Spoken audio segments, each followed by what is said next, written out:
एक दफे इधर भैया।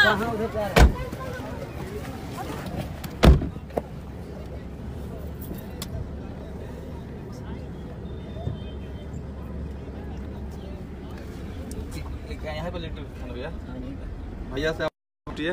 भैया जो वहाँ पहुँचे थे जहाँ भैया की ज़िंदगी की शुरुआत थी, और यहीं पे लिट्टी चोखा बेचा करता था मैं। यही वो जगह है, देखिए आप सब। और यहीं से मेरी जीवन शुरू हुई थी। मैं जब भी दिल्ली आता हूँ तो इस जगह को प्रणाम करता हूँ जहाँ पे मेरी जीवन शुरू हुई थी।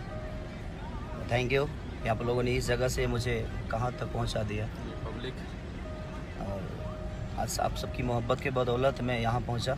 उसके लिए अपने भगवान स्वरूपी जनता को दिल से थैंक यू। और ढेर सारा प्यार किया आप लोग। ऐसा ही अपने बेटा अपने भाई की सारी को ढेर सारी मोहब्बत दीजिए और ऐसे ही आगे से रहिए। चलिए आप लोग को दिखा दिया जाए। इस जगह पर भैया लिट्टी बेचा करते थे, जहाँ पर सभी लोग मिल गए सारे लोग।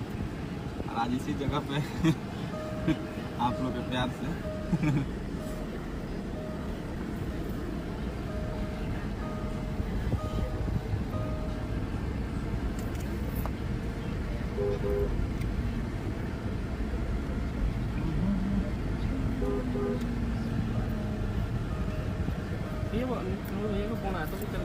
किसका क्या वो आपको मिलके जाएंगे 12 बजे तक आ जाएंगे दिल्ली। अच्छा जाएंगे ना? हाँ तो आपको टाइमिंग होटल में टाइमिंग बता देते और फोन नंबर दे देंगे। हाँ।